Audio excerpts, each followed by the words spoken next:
turns, had a reprofiled turn 13 and a wider pit lane. The primary reason for these changes was to promote more... Good evening, ladies and gentlemen. Welcome back to SFR for round 5 here at the Austrian. Produced, of course, back in 1996, as it was usually the first opening round of a season. Then it went to Bahrain and switched back between Australia and Bahrain at the same time. It will be back for the opening round next year in Australia, followed by Bahrain and Saudi Arabia. And tonight, I'm joined alongside the one and only Owen Mansell. How you doing, mate? Yeah, not too bad, mate. Back again, Australian Grand Prix. What's this, round number 4? I think it's round 4 now, isn't it? Or round 5? Or is it? No, it is round 5. Yeah, I think it is. It is round 5. Yeah, right. Yeah, round 5. Obviously, yeah, we're a round down because obviously we missed the British Grand Prix. We've mentioned that many times already. But yeah, we're here for Australia. A similar track to the likes of Saudi Arabia. I'm talking about the DRS zones, of course. Very difficult to break that 1 second mark, as you saw yesterday, Jamie, with those 3 car battles. That was including me. But yeah, expecting this week, but of course a lot closer, as we all like to see. Yeah, quite a few battles going down in the first lap as well, between the two Saubers going side by side. Then unfortunately for Cassidy, he lost it out of turn 1 and turn 2, made a few mistakes along the way, which allowed other people to be in separate groups. We saw Calvin, Mansell, and also Keith have a scrap for P2, P3, P4 before Sonic Hawk spun out. Sonic Hawk could have got second place as well, because even though he had a 3-second time penalty, he unfortunately spun at the exit turn 13. We've seen Logan Sargent spin as well. But Spray and Pray in the Haas, who's also had good form in the season, and I think he almost scored a podium this season, being so close but yet so far, as we head down towards turn 1 and turn 2. Tricky, difficult corners, as Valtteri Bottas back in 2018 when he spun there and crashed in turn 2 at Q3. As we head down towards turn 3 now, where we've seen plenty of incidents in the past. Gutierrez in the Haas, and also Fernando Alonso back in 2016, and he had to miss a race out in Bahrain too after suffering some rib damage as well. Coming out turn 6, a flat out right hander, should be no issues. Coming to the modified turn 7, a fast corner, not quite flat out, but you did have to dab on the brakes quite hard there in the previous layout. And now coming towards the long straight, used to be a chicane here, but that chicane got removed, and it's proven to be some good races as well. As Sergio Perez back in 2023, when he spun or got stranded in the gravel in Q1, but got knocked out, and he had to make a recovery drive, and he made plenty of overtakes down into 9 and 10. Here we are into turn 11, another place to overtake, because you have DRS on board. If you don't make the overtake in turn 9 and turn 10, you've always got the opportunity in turn 11. Now coming through turn 13, another right-hander where we saw Daniel Ricciardo spin out there, I think, back in 2017 at his home Grand Prix. Had to stop the pit lane. They retired due to a problem with the power unit, of course, back in the Renault days with Red Bull. Here comes Spray and Pray. It's a 60.5 as a benchmark, and let's see how it's good enough to maintain pole, Owen. Yeah, track acclimatization, it is a thing in qualifying and obviously the race. So yeah, I am expecting some improvements. So with that benchmark 16.5, it looked a pretty clean lap from Spray and Pray. He did have some lockups towards the end of the lap. But yeah, probably we're looking, I would say, around about a 15.8. So I'm expecting some people to get into 1 minute 15, so Hazara is now going to stop with a 16.2. Yes, Hazara, the one who won in Belgium after a very dominant drive indeed, ever since he took the lead off a Caesar, I think it was, in the Sauber, and never looked back since, even with that safety car approaching as well towards the latter stages, because Laser was trying to hunt it down with Safakas, who finished in P3 on his debut here in this season, and unfortunately he's not here tonight, the Greek driver, so hopefully he can make a return. But Rogue Smithy, on his second flying lap, unfortunately has invalidated his lap time, so that lap time will not count, and that is going to be very difficult in the race too in terms of consistency, as Karsh goes into P3 with a 17.2, so quite a distance away from the top two, are settled into the 16s, where the other two are in the 70s. But expect the times to be much quicker with the track evolution. The drivers getting more confident as the time goes by, and we should see, like you said, dip into the 15s as well. So hopefully we'll see that in this qualifying session. Do you remember, Owen, what the pole lap time was yesterday? No, I don't actually remember. I remember It was very close. I don't think anyone got into 1 minute 15s, but I think it was a 16.5 from a lot of people. I think someone did a 16.2 with the pole up. I do believe actually, yeah, it was a 16.2.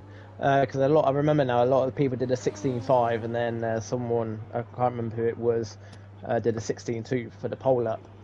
Yeah, I remember now. It was Cassidy who took pole because there was 4 drivers who said 16.5. Then Cassidy comes out of nowhere and snatches pole with a 16.2. So I do remember that now, as my memory is started to come back. Yeah. Smoke, with his usual strategy, he scored a podium back in Saudi Arabia after the two ahead of him, which was Glock and Hazara, picked up that 3-second time penalty. Smoke kept his nose clean and finished in P3 at the time. So that's his first win of the season after being a Haas driver Ferrari main team, but he still needs to find his rhythm because he has been struggling the last few races. Harry Kane goes up into P2. Now remember, I think Harry Kane picked up a 10-second time penalty during the Belgian Grand Prix, and that was detrimental because it used to be 5 seconds, wasn't it? Now it's 10. Yeah. Yeah, I remember Harry Kane was pretty much the fastest guy on track in Belgium last week, but obviously he picked up that 10-second penalty, which cost him pretty much his race, really. So yeah, it was a good comeback from Harry Kane. I can't exactly remember how where he finished. I think it was P4 or P5 from being at the back. So yeah, it was a good recovery drive from Harry Kane. But I'm sure today he will be hoping for no penalties and just a clean race for him today.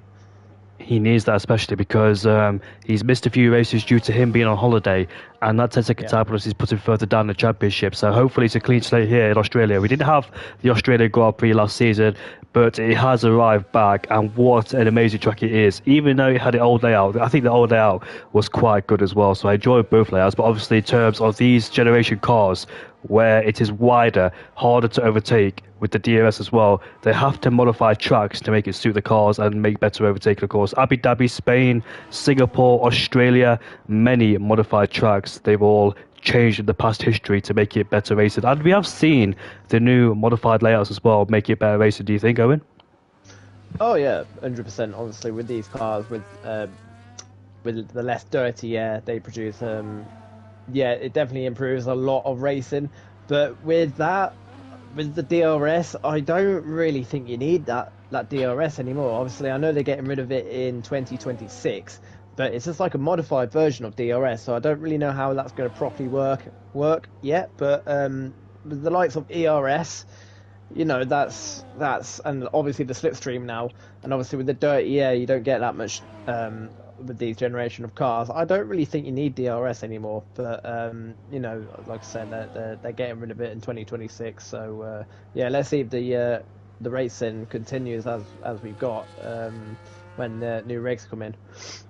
Should be very interesting in 2 years' time. And also DRS first introduced here in Australia in 2011. Adrian Suto, I remember trying to open it up in the final corner, and he spun the car, but luckily didn't hit the wall. I think he did a 360 and managed to keep going again. It did Adrian Suto back in the Force India days, and fortunately for him, he's retired now. I don't think he scored a podium at all in his F1 career. He scored quite a few good points, but I think he had a few P4 finishes back in the day, and that was about it. But we've got Laser now making his way through turn 13 now. Finished. Nope, he's not on a lap time, but he finished in P2 last time out. Had a run of good podiums ever since he hit the wall in Saudi Arabia.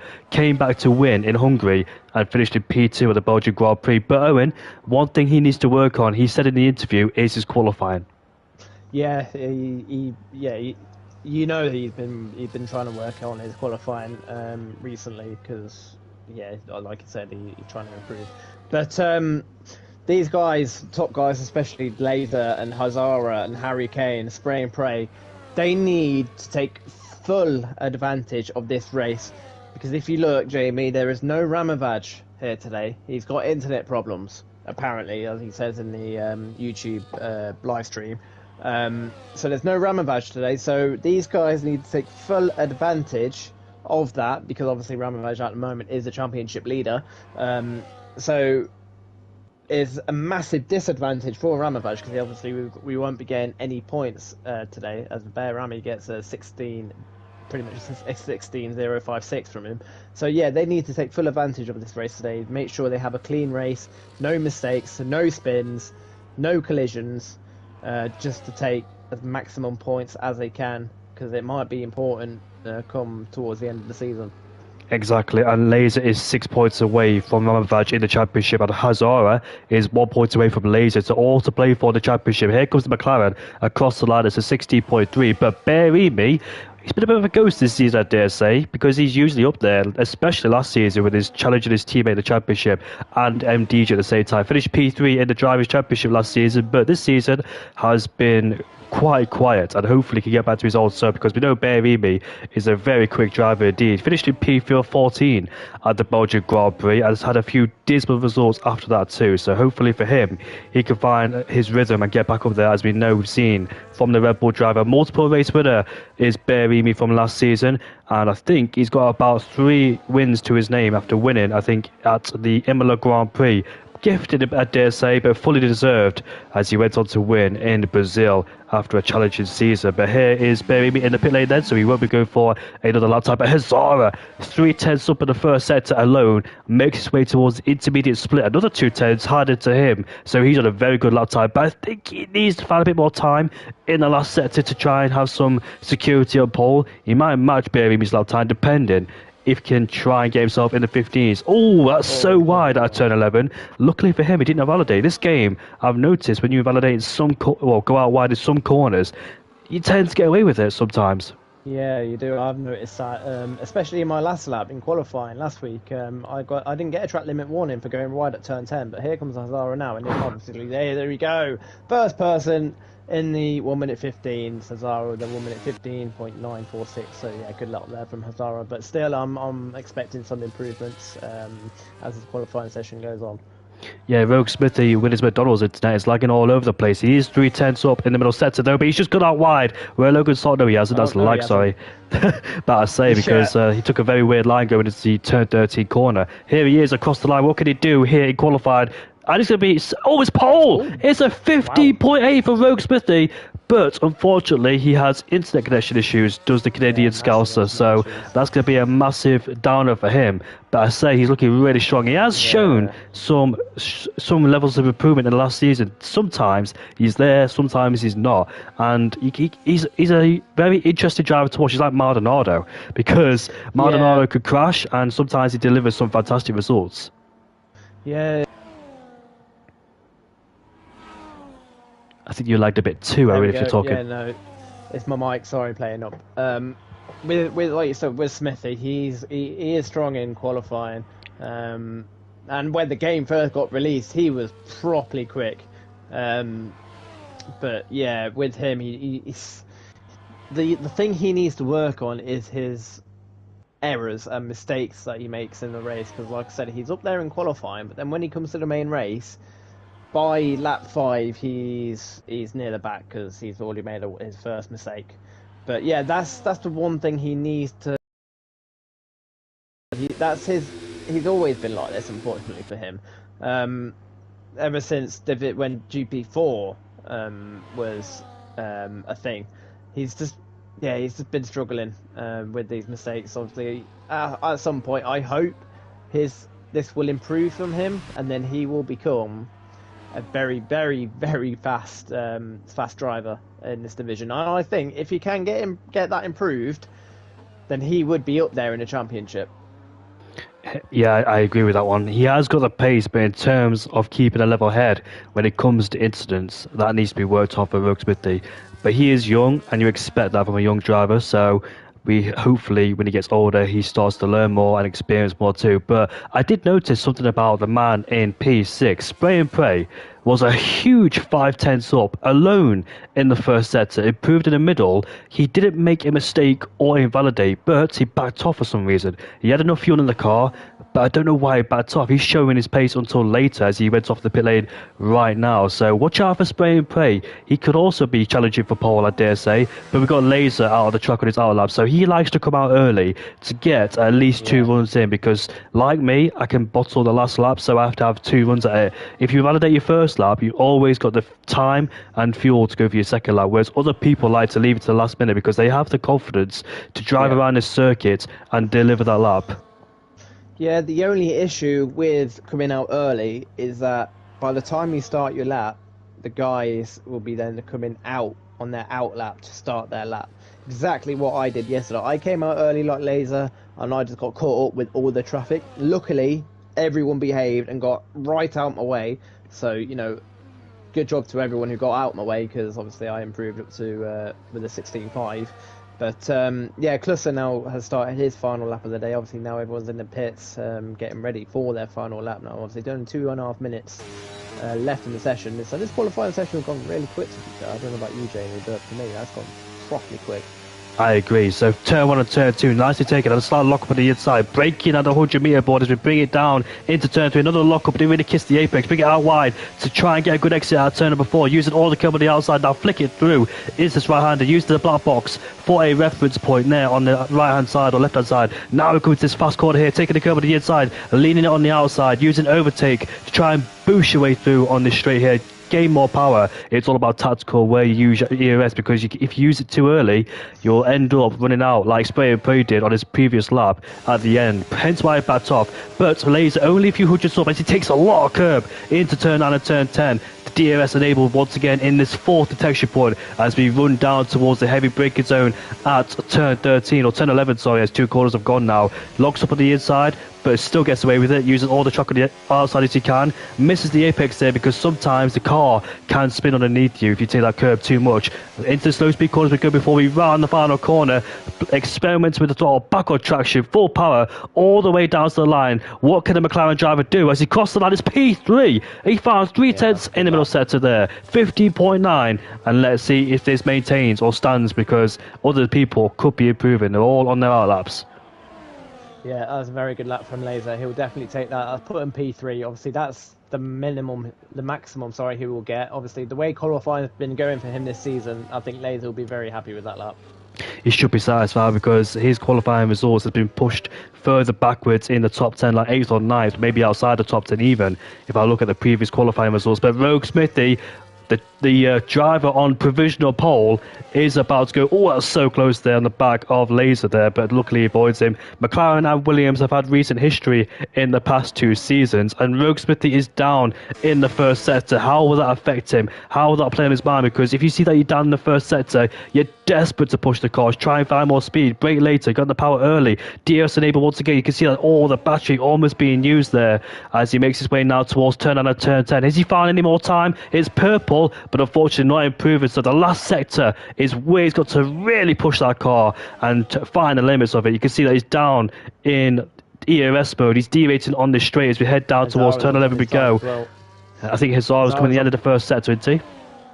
Yeah, he's coming out at the end of sector 2 now. He's a 10.5 up in the first sector. He's now 4.5 tenths up in the second sector. So at the moment, that's looking good for Hazara. Not looking good for Rogue Smithy. He's just peeled off into the pit lane, made a mistake into 13, went a bit too deep and decided to call it a day. So he'll be looking over his shoulder to see where is the likes of Aston Martin in P2. Bearing me across the line, can't improved. So Hazara, Hurricane, Spray and Pray. I told you to watch out for Spray and Pray, and we'll see if he does deliver on his lap. He's got a bit of traffic in front of him, a Red Bull there. Here is Hazara, rounding the final corner, using all the overtake he has available to him. As he crosses the line, it's a 50.7, but where is Hurricane? Where is Spray and Pray? Spray and Pray invalidates his lap time. And where's Hurricane? In the pits. Yeah, everyone invalidated when he was talking about Hazara. Both Red Bulls invalidated. Well, pretty much the whole field invalidated. So really, the only improvement there was Hazara. Obviously, that was important for him as well, getting pole. So yeah, good lap there from Hazara, 15.7. MDJ is still out there. What can he do in the RBs? He makes his way around the final corner. DRS enabled for him. And can he get himself inside the top 10? He's still getting used to the game. It's P9. So at least he got a top 10 start ahead of his teammate. But Adrian just replaces him as the McLaren driver up to P9. Our championship contender in Div 2 had a dismal race back at the Australian Grand Prix. That was yesterday. I'm trying to think what track it was. And it's Australia. Yeah, that is qualifying done. It wasn't as intense as it was last week, because we were literally shouting now on our mics when everyone was literally improving. But yeah, pretty much only Hazara out the top guys improved there. So yeah, is that I think that's like his second or third pole now for Hazara. So yeah, another pole position for him. Struggled early doors this season. Hazara got caught up in some melee unfortunately for him, became an innocent victim after getting up in people's incidents. Remember Hungary, where two people made contact and Hazara was in the wrong place at the wrong time. The Norwegian is on pole ahead of the Canadian scouts with P2. Laser, a very good qualifier for him, so he should be feeling confident. He's got both Red Bulls behind him. Bear me, out-qualifies his teammate Harry Kane for the first time. Spray and Pray goes into P6 ahead of both Alpines. One of them's a Div 2 driver, so good for Martin there in 7th place ahead of Lord Danny Boy. Adams in P9 ahead of MDJ. Maldus in P11. Karsh in P12 ahead of Smoke. And Oliver, we haven't really mentioned him. It's his first time, I think, racing for Div 1 this season. No, currently in P14. He raced last week. I think he finished P11, P12 last week, so that was when he made his debut last week. Sorry about that. But yeah, with Oliver, we didn't really mention him that much either, because he was basically in a race of his own. Really, he didn't really have many other drivers around him. But yeah, so he finished P11. I don't think he'll be too happy of his 17.6, I think he did. And Ramavaj has just joined. I don't know if he'll be able to get. Well, he'll definitely be. He might be able to get into. I don't think he'll be able to get into a car now. So I think it might be just a bit too late for Ramavaj to get into a car to start at the back of the grid. So that's unfortunate there from Ramavaj. After all this time struggling to get into the session, he's finally got into the session, but at the wrong time. Yeah, exactly. Unfortunate there for him. Very unfortunate there for him. But yeah, strategy-wise, it's gonna be similar that we saw yesterday. Medium hard, hard medium. By looking at Lord Alum and Sonic Hawk, the undercut seems very powerful. Obviously, because they started both on the medium tyres, going to the hard tyres. Obviously, they stopped earlier than everyone else. They gained about 5-6 seconds on myself, Calvin, and Keith's. So yeah, the undercut does seem very powerful around here. Is it a restart away because people are leaving the session? Do you think it's going to be a restart? Ooh. Restarting. It is. I got tagged in the Discord. It is. Yeah, so we are. Of course. See what's happened. So yeah, this is our first restart of the season, and it's only it's round 5. We've had a couple of restarts throughout the other divisions already, so this is obviously normal for us. Nothing new here. Well, there's something new I've got to add. So what I like to do now when there's restarts, instead of sitting in the loading screen waiting, I like to do a lap around what track we're commentating on. So I'm going to try and attempt to fly a lap around Australia, even though I'm not good at this game at all. If it was 2023, would have blitzed it, but 2024, it'll be embarrassing. So sit back and watch a lap around Australia, as I'll see what lap time I can get. So pole was a 15.7. Jesus, look at these lap times in time trial. 15.1, that's from Laser. He's 8/10 away from his qualifying time. But I'm going to use Ramavaj's setup because he's a power player like me, and we'll see what lap time I could do around here in Australia. As we exit then, the garage, starting for fly lap, going down into 13, just preparing the tyres. And let's see what brake bias he's got. 55 should be okay for me with no ABS. So right at the final corner there, before he can get on full throttle, use the curb on the outside, revving out the gears as we go on board then, a lap around Australia, cross the line as we head through turn 1. Looking, I've got a racing line on so I can't really say anything, but looking on the outside there to see the braking points. We head through turn 1 and turn 2, kind of a lot of speed, making our way down towards turn 3 now. We want to brake before the plough box, then down to the gears, lock it up on the entry there, slow it down before we can get back on the power. Right hand side, carry the speed to this left hander we go. Now coming towards this flat tire right hander here, use the curb on the outside too, try and get as maximum amount of lap time as you go, and into this fast corner here, really committed, almost lost the back end there as I attempted that. This is my first lap around Australia, so don't judge me on this. Now coming towards the third DRS zone, we're going to see a lot of slipstreaming, a lot of overtaking around this particular part of the track. We saw Perez do it back in 2023 when he tried to make a recovery drive, going into turn 9 and turn 10, down into 6th gear, carried the speed through, and what a lovely corner that was. My first attempt, lovely. Now going into turn 11 there, You want to be looking for the braking point on the left-hand side, braking before the 50-meter board, down to the gears we go, kiss the apex of the entry. Don't want to be doing that because I almost lost the car there. As we go through 5th gear, just carry the speed through 5th gear, a slight lift off now, making our way down towards the braking zone again, going out wide like Smithy did in qualifying, short shifted to try and reduce wheel spin, and almost lost to the final corner there, but I didn't validate, that's the main thing. Here we are, then across the line we go. It's good to be a terrible lap time of 17.2. And that's a lap time of Australia around for you. It's really fast, really flowing, and once you get the hang of this track, it's really nice to drive as well with the high speed, slow speed corners around this particular part of the track. 14 corners to negotiate as I hit the wall on the outside there. Don't want to be doing that, but I have got an invite, so I'll be joining back the session. Good luck there from you, Jamie. With 17-2, you beat I think you beat both Ferraris with that lap. So I think you should be Division 1 easily. I haven't done any practice on this game. I've barely done any lap times. I've only done one league race, and the most hours I've got is 40 hours now, I think, and that's because of commentating, not because of racing.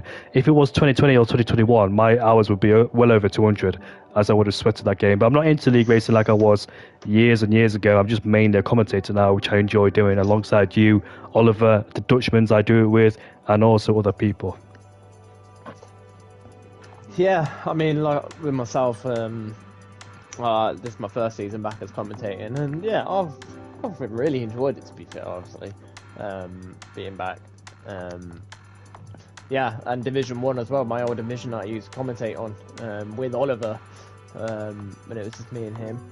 But yeah, really enjoying it so far. Obviously, we're only round 5, so we're not even a quarter of the way through yet. But yeah, let's do it.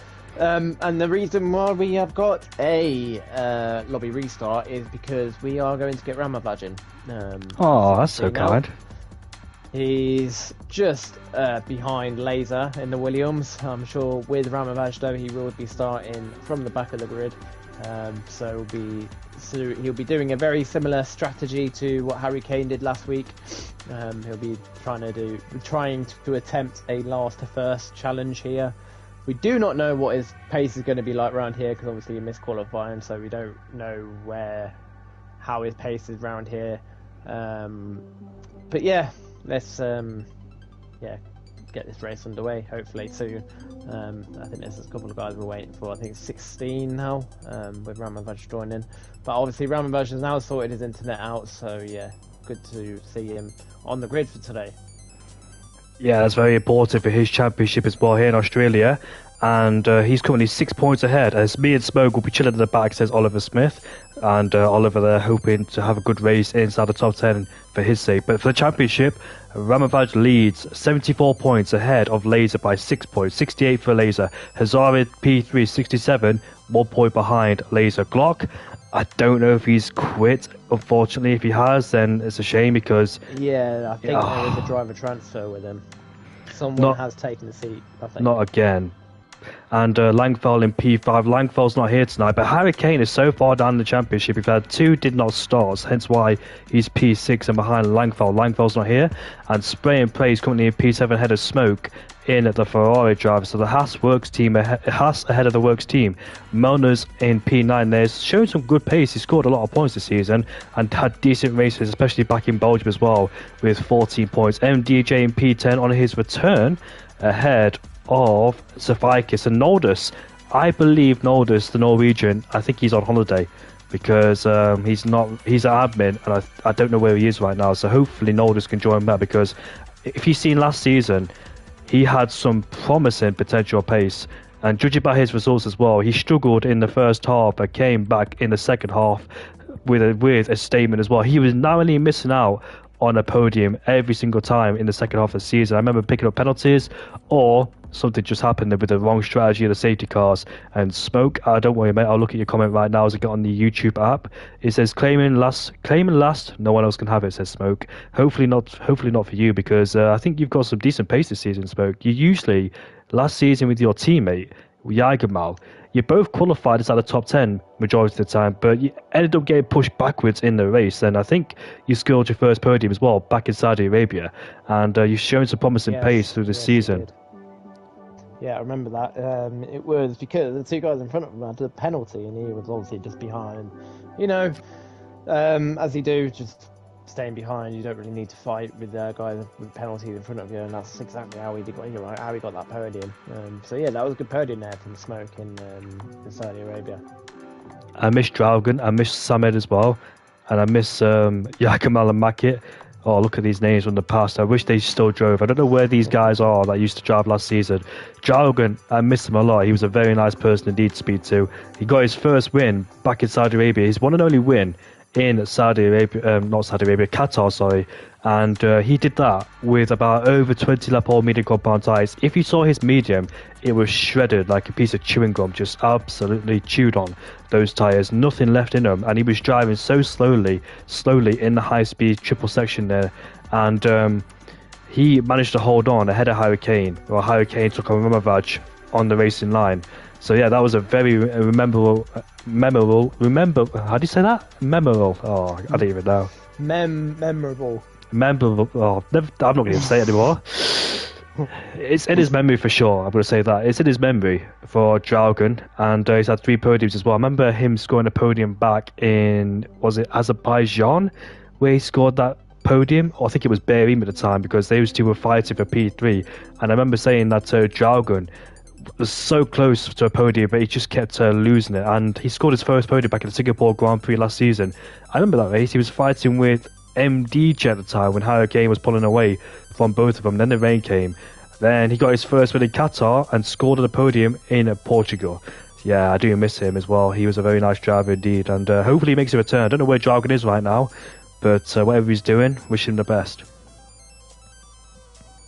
Yeah, so I think all the drivers are now in. I think we are about to go soon. I think Laser is probably just sorting the grid out now. Obviously, the admin of Division 1, Laser is being the admin of Division 1 for quite a while now. I think he has. But yeah, just waiting for him to give us the green light, and we'll get this race underway.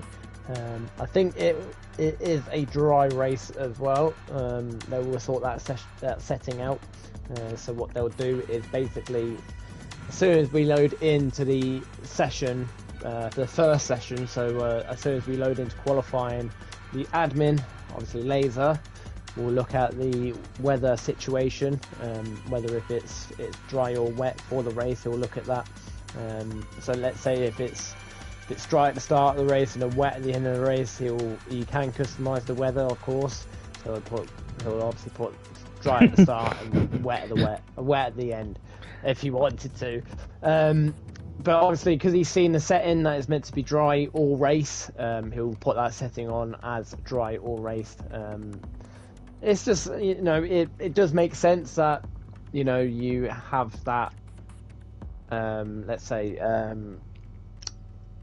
rule in I think that is a rule in SFR. Whatever it is, when you first load into a session, you have to keep it that way. It's just something to do with their preparation and going into the race, really. But I think we are about to get going now. Yeah, I remember that too. I had to do it myself because when I was a co-commentator for another league, an esports league, I was the one that made the lobbies. I was back on the PS4 too, so it was difficult for me to set up lobbies. I've never set them up before, and we had a restart because somebody got a far play script penalty for blocking, and because the game registered as a blocking, we had to restart the lobby. And I was the one that had to customize the weather. People telling me different things like, "Oh, keep the weather as it is. No, keep the weather like this or that." I've got loads of people, loads of different people in my ear, and it's so stressful. And I had to, I had to get them to show evidence of what the weather was going to be like, and I had struggled to customizing it myself. So what does that say? Your connection quality limits you to only 22. I don't even know what that means, but anyways, we'll get going once again. Yeah, I used to be the admin for one of the divisions. I think it was for Division 2, and obviously I'm in right now in the exact same position that you was in, Jamie. So you do get people like that, but you just got to ignore it and just carry on, really. Obviously, I was an ex-director before Martin took my role as well. That was that was difficult to be trying to control every single division, especially when you got that going on, and then you got stuff in your actual main life as well going on. It's very difficult. That's why I stepped down a bit, because I was obviously doing exams as well at that point when I was the director. So that's when then Martin took over, and then I stopped racing for a bit until I passed my exams. So now obviously I have, and now I'm back again. So yeah, glad to be back, of course. Well, even when I was doing exams, I was still commentating. So, yeah, I never missed a race, but I still passed my exams. So, luckily enough, I was smart enough to try and go through with that. But yeah, Laser, I want to mention him because he's been around this league for such a long time, since 2018, 2019. And me and him used to race in SFR back in 2019, and we were fighting for the back most of the time, battle for P18 and P19. I think I did beat him in the championship season because I had one lucky race where the stage car came at the right time for me. I didn't pick up a penalty. I went from P18 to P3. That was one of my best races in SFR. But ever since then, it went downhill. And I forgot to mention as well that me and him had a very funny moment back in Hungary all those years ago, because in the final corner in Hungary, I was preparing for a flying lap on the hard compound tyres for some reason, when you could choose hards back then. And I think you still can with the hard strategy. And I spun on my lap, and when I went to rejoin the track, Laser was starting his lap, and I spun, I spun him. So we both went back. We both went back in the pit lane together, but we were stuck in the pit lane. So I smashed into the back of him again in the pit lane, and I think he received a 5 plays clear penalty. So yeah, what funny times it was back in SFR. But it was such a struggle back then because we had we had a lot of quick guys. Like, I think the IGK boys back then were in this division. I don't know where the IGK boys are now. I know where one of them is because I used to speak to him, which is Isaac Hajar. Yes, Isaac Hajar. I used to speak to him and race with him on PlayStation. He's currently the Formula 2 champion so far, championship leader, I must say. Will he get into RB? I'm not quite sure, but he's destined to be there. But yeah, Isaac Hodjar, when we used to race against him back in different leagues, he was very quick, and I had no idea he was in the lower Formula categories in real life. Then I saw his name in Formula 3, and I was like, hold on a second. Isaac Hodjar, I recognise that name. And I looked on my PlayStation, because I got him as a close friend. It says, is that the same Isaac Hodjar? It is. I used to race him back in PSGL as well, if you those who know that league. But yeah, what a long way he's came, and yeah, he's doing well so far in Formula 2. Albeit he has had a bit of luck in the F2 races. He has a lot of complaints on the radios too, does Isaac. But yeah, that's the way things goes. I'm not quite sure if he did race in SFR, but we definitely did had IGK in this league before. Yeah, small world, eh? Very small world. You must have just missed me then, Jamie, because I joined in SFR in season 8, and I didn't even know you even raced in SFR until you told me. So I must have just missed you when you obviously stopped racing, and then I obviously just joined as soon as you left or something. Yeah, I left because of a very difficult reason, which has been resolved now. So yeah, hopefully all that is in the past. Nothing to do with me, so don't worry about that. But here's the formation lap then. We can see the tyre allocations that people go for. Nice conversation that we had as well. I really enjoyed that convo with that lobby restart. Yeah, you always have to bring some stuff up, obviously, to keep the guys entertained, and obviously the spectators on YouTube. It is difficult at times, but you got to try your best, of course. Anyways, here are the tyre strategies. Mixture of mediums and hards. We don't expect the soft compound tyres to be used unless there is a late safety car towards the end of the Grand Prix. And we'll see then. Rogue Smithy has gone for the medium hard strategy as he wants to get a better start than Hazara. Try and pull away in the lead if he can. The DRS is enabled on lap 2, so breaking away from a second. He only has 1 lap to do it, Owen. Yeah, like I said, as you saw yesterday, it's very difficult to break that DRS. Yeah, we'll just have to see what happens. So Ramanbaj right at the back on the hard tyres. I was expecting him to start in the mediums really and pit early, clean air again, and then go on. Obviously, when anywhere else, everyone else pitted, he would have obviously been on those hard tyres at the end. But yeah, a bit surprising there from Ramanbaj that he's starting on the hard tyres. But like I said, we'll just have to see if he can make the strategy work for him. Because like I said, the undercut is powerful around here. So these guys on the mediums, if they can keep these hard compound tyres, guys, at the end of their stint, they'll be up there towards the end of the race. Yeah, indeed. And we've seen plenty of first lap collisions on lap one. In 2002, Rubens Barrichello got smashed into the back by Ralf Schumacher in the Williams and Ferrari at the time. And also 2009, where we saw that first lap crash between Barrichello, who caused that, with Mark Webber and Nick Heidfeld and Heikki Kovalainen. In 2010, we also saw the repeat of that with Fernando Alonso, Michael Schumacher, and Jenson Button, I want to say, if I remember that correctly. Then back in 2022 or 3, it was 2023, where we saw that first lap crash, or last lap crash actually, between the two Alpines, Logan Sargent, Nick de Vries. And here we are then, 2, 3, 4, 5 lights. And we're going to get racing underway very shortly. The lights are away. Let's see who gets a better start off the line. And I think Rogue Smithy can't get alongside Hazard. But there's a spinner. There's contact. That's the McLaren. Is that Laser? Laser's gone for a spin already. And that's the championship contender already been taken out of this race. That's Berimi. The two big names in this race are falling down into last place after making contact as well. What on earth happened there? Did they lose traction with the tyres? I'm not quite sure. Yeah, I don't know what happened there. I had a terrible view. All I know is that Laser pretty much went across the track, so he might have just lost traction there from Laser, and he obviously just hit Berimi, so Berimi might have gotten lucky there. But yeah, I don't really know what happened between them two at the moment. Well, I don't really know what happened at all. As Smithy has kept with Hazara. I think he's going to try and go for a move here on Hazara. A lot of moves were made down his corner yesterday, and Rogue Smithy takes that move done. Now up to P1, of course. I haven't seen him in this position a lot of times so far. But yeah, I'm expecting a lot of moves done down towards turn 9 and 10 today. Both Ferraris making up a lot of places due to that contact. Rabovac is fighting with the Indian of Karsh. Karsh gets shuffled back into 14th. He's made a mistake out of turn 11 and he's dropped at the back of his pack there. And Rabovac was 16th to 12th already in the first lap alone. But has the Red Bull, yeah, they both sustained damage. Both McLaren and both Red Bull, unfortunately, have sustained damage. Yeah, I was about to say that Laser's also got damaged as well. So this race is just not turned into a good one at all already for Laser. They both decided to stay out. Yeah, I don't know what they're going to be looking for now for this race, and the only thing they can hope for really is for a safety car. And Hazara seems like he is struggling quite a bit, to be fair. He's obviously only half a second down on Rogue Smithy. DRS is now enabled, so now they'll get DRS down towards the straight they're coming towards now, also where the chicane now got removed. But Spray and Pray is literally nearly going side by side with Hazara. But that overspeed from Hazara was able to defend, and now he might be able to go for a move on Smithy, but obviously he backs out a bit. His red light's already flashing, so I think he's already out of the ERS there, which obviously will not help him at all, because his obviously top speed will not help him at all. So Hazara does seem to be struggling here a bit on these hard tyres. Yeah, as expected as well. Set it back in the Belgian Grand Prix. We got shuffled down a few places after the contact in the first corner, but luckily he's still in P2. DJ's dropping down. I think he's spun. Where's that? The exit of turn 12, I believe it is, where Daniel Ricciardo spun there. As well.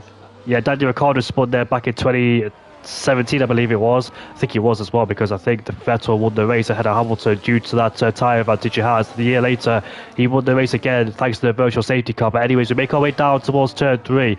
Hazara sticking the back of the Williams there, which is good news for him later on in this race if he can stick with the medium runners. But as you can see, tail happy once again from the Aston Martin. Hazara is thinking about attacking and defending, because Spray and Pray does not want to be hanging around too much in the Haas on those mid compound tyres. He wants to make his way through forwards, but how is Rogue Smithy going to cope with this? Look at Harry Kane then, almost side by side. I think that the Haas got a really bad exit at turn 7. Now he's going wheel to wheel with the Haas man. Does he get at him? I think he does, but here comes Hazara for the lead of the Grand Prix again. Goes around the outside before turn 9 and turn 10, and Harry Kane does make that move also on the hard compound tyres. Yeah, Smithy will also not get the DRS down here, because like you said yesterday, Jamie, there is one detection zone for both of these two DRS zones. So yeah, Smithy, obviously he's alright for now. As long as he just keeps the DRS with Hazara, he should be alright. But like you said yesterday, with the race yesterday, obviously us three, we did try and catch up to Lord Alan, but because the DRS is so powerful, if you don't overtake, you're going to lose a lot of time. So you haven't really got a choice but to overtake, especially when you've got to chase somebody down. I don't know if we'll see that today, but But yeah, we'll see when obviously these guys come in for their first pit stop and their first and only scheduled pit stop of the day. Do you think fighting into turn 1 and turn 3 yesterday was cost you? Because usually, if you want to power past somebody without losing time, you want to do it in that long straight before turn 9 and turn 10. Yeah, I mean, like I said, when we tried to chase down Lord Alum and Sonic at the time, if you don't overtake, you're going to lose more time. Especially because obviously we were all on a similar pace as well. As now here comes Smithy, re-overtaking Hazara for the lead. Klusser gets the first penalty of the day, just like that. Really, I mean, yeah, like I said, if you don't overtake like you are at the moment between Hazara and Smithy, you just and back off, you are going to lose time. And that's difficult, and it is difficult not to overtake, especially with how powerful the DRS and ERS is around here, especially. Hazara, I think Hazara lost the back end a bit there, and now he's locked up again. Smithy also struggling for traction, a lot of traction to be fair, and Hazara's right in the back, obviously. Just look at how powerful that is. Now Harry Kane is also following him. Is he going to go for a move? I don't think he is. He's just going to try and get Smithy for now, as he does. So Harry Kane and Hazara will also get the DRS. Smithy with no DRS once again. So, like I said, without DRS, it's going to be a bit of a struggle. Last time we saw the top three like this was at the Miami Grand Prix. These three were battling for the lead of the Grand Prix. Oliver and Ramavaj wheel to wheel. Oliver gets ahead of the Williams, who's trying to make a comeback drive after not making an appearance in qualifying. But yeah, it was a fun race back in Miami. Rogue Smithy's one and only podium in that Grand Prix. And also in the final lap, we saw contact with Harry Kane and Hazara. Hazara went on to win, and Harry Kane finished in P2, almost demoted to P3 after Rogue Smithy almost caught him up due to that contact. But here we are, they're going down into 9 and 10. They stay where they are for the time being. Lord Danny Boy is ahead of Adams for P7, and further behind, Ramavaj re-overtakes Oliver, puts himself back into P9, and also gets a good exit and gets out of turn 10. And he's also on the back of the McLaren driver. Can he get past Adams into turn 11? Adams there tries to defend, using a bit more battery than the Williams, but Ramavaj goes up the inside. Nice move. Here comes Oliver, also taking on Adams. Yeah, that's a good move there from Oliver, following Ramavaj through. Yeah, Oliver, so far, he's got a good pace around here. Now up to P9. Ooh. MDJ is the first retirement. Is that going to be safety car? Yes. I'm glad there's a safety car, because I said this on Hungary because I need the toilet. So I'm really glad. I should have gone during the restart, but I was talking too much there. So I'm going to go to the toilet right now. And thank you, MDJ. Unfortunately for you, you crashed, and we'll see you back in the next race. So then, first safety car of the day. We've got a couple of guys coming in. 4 guys: Karsh, Smoke, Bear Remy, and Laser. Bear Remy and Laser obviously got damage as well. So again, they're back in this race, and Laser on the soft compound tyres. So obviously he'll be stopping again. I'm expecting he'll be going on to the medium tyres for his. Yes, it'll be the medium tyres. Possibly, maybe even the softs. So maybe 2 stints on the soft tyres, we'll see from him. I don't think he can do that, to be fair. I think the tyre wear is a bit too harsh around here for the soft compound tyres, so I'm expecting him to go onto the medium tyres to go out for the rest of this race. Obviously, that will be around, let's say around 16. Maybe a little bit less, we'll see, for Laser, but that gives Laser and obviously bearing me back into this race. This is exactly what they wanted. And now in front we got Laser, Harry Kane, Smithy, Spray and Pray. I think everyone else is coming in now. Yeah, everyone else is pretty much coming in. No one else staying out. So yeah, early pit stops here. But one person who stayed out is SFR Oliver. My teammate last season, of course, in Division 2, I think Klusser has also stayed out. So it's an Aston Martin 2-3 now. I'm back. Hello! Yeah, so Oliver and Klusser has decided to stay out. So Oliver would be taking this safety car restart, with Laser and Bear Remy obviously getting up front wing damage. Has stopped and are basically now back into this race. Good news for both Laser and Bear Remy, because they did not pit during their contact, I don't think. And They can change their front wing without losing any time, and hopefully for those two, try and recover. But this is crucial, you know, now. I have seen in the last game the medium compound tyres go a very long way. And can Harry Kane and Hazara stretch these tyres out? Yes, they'll be worn out, but you have to take a bit of pain towards the end to make it work. They will be slow. The tyres will be ripped to shreds. They'll be about 70 or 80% if they do continue like this. So I think these mediums can go towards the end, but they've got to pay a bit of a price. Sorry, I was yawning. It's all right. Yeah, as you said, those medium tyres will struggle at the end. These hard tyres should get to the end very quite easily, to be fair. But yeah, we'll have to see. Obviously, it will be an advantage at this rate, Hazara and Harry Kane. But as long as Smithy can stay within that 1 second, it shouldn't be a problem for him, because by the time the crossover does happen, Smithy will be the quicker guy, of course. And this will be, if he does get a podium, by any means, it will be his best result of the year. I think it will be a result that he probably needs, to be fair, especially how this season has gone for him so far. Yeah, arguing with the likes of Glock in the chat. But hopefully he can do his talk on the track today by finishing in first or on the podium. If things do go his way, if a safety car doesn't come out again, he has the tyre advantage towards the end. The same with Spray and Pray. And also Monas, I haven't talked about him. He's doing fantastic so far. He's a Div 2 driver, I think he is. And he's doing... No, he's not. Is he not? I've seen him in Div 2.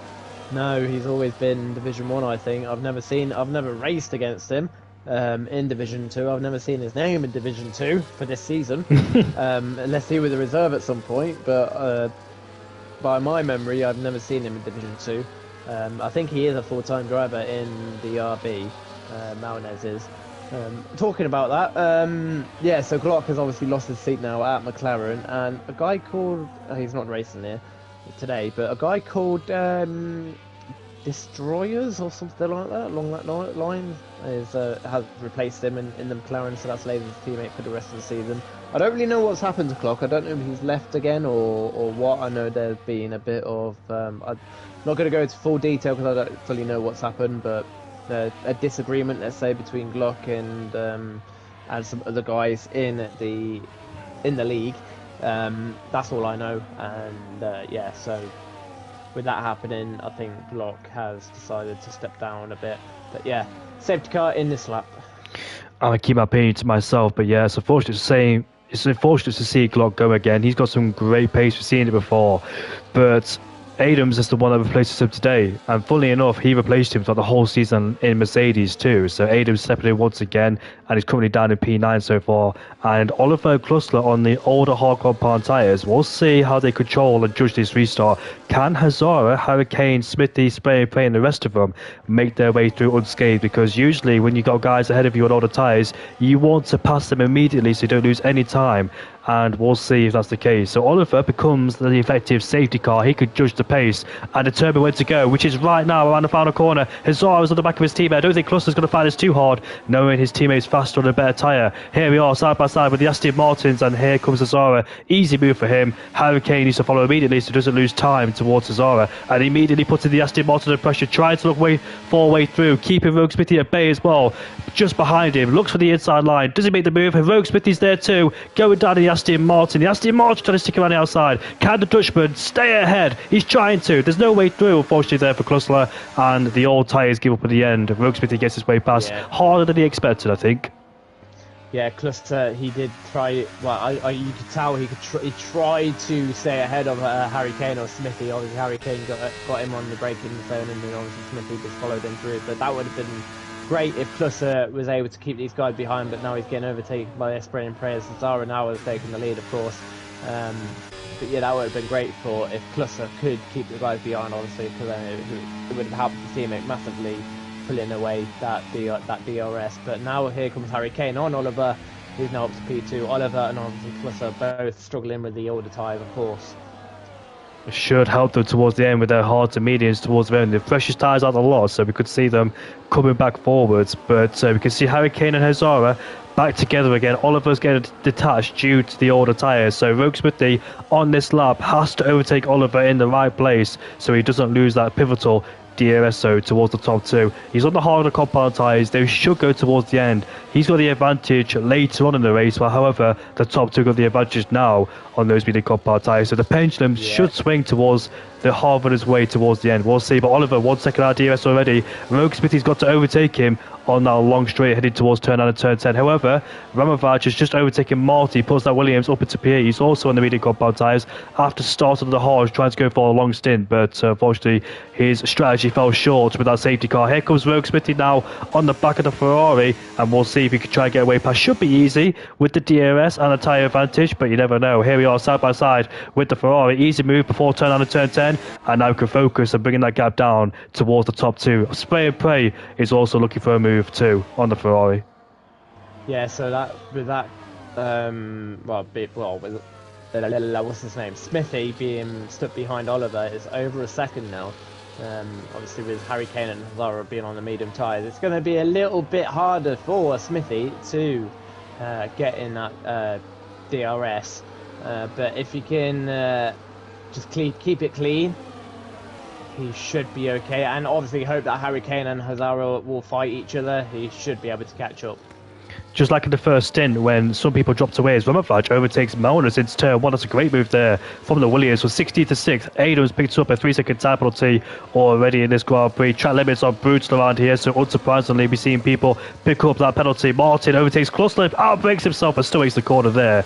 The trajectory with the way he was going, it looks like he was about to go off the track but kept it in the middle of the road. You can see that Cluster tried to fight back. Does he? Oh, he slots in just behind there, almost making contact with his rear tyres of the RB just in front. Now he's got Adams right behind him too, so under massive pressure. However, the top two get ever so close. Will Harry Kane now decide to take the lead, or will he stick behind Hazara? Let's see. I think he's going to stick behind him. It's all about tactics. These two know how. Two know how to play the game. They've been in there before.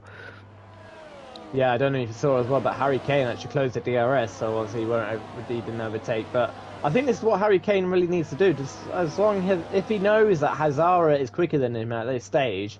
This is all he needs to do, because as long as they're pulling away, Hazara nearly lost the car, they're taking too much curb, but as long as he knows that Hazara is quicker at this stage of the race, there's contact! No point overtaking him. Sorry to say, but there's contact, there's a midfield scrap going on there, involving the Sauber, the McLaren, and the two Alpines as well, and yeah, Karsh is back in the pit lane, but Hazara has been overtaken by Harry Kane. Didn't even see that, but anyways, that was did he make the overtake into turn 11, Harry Kane and Hazara?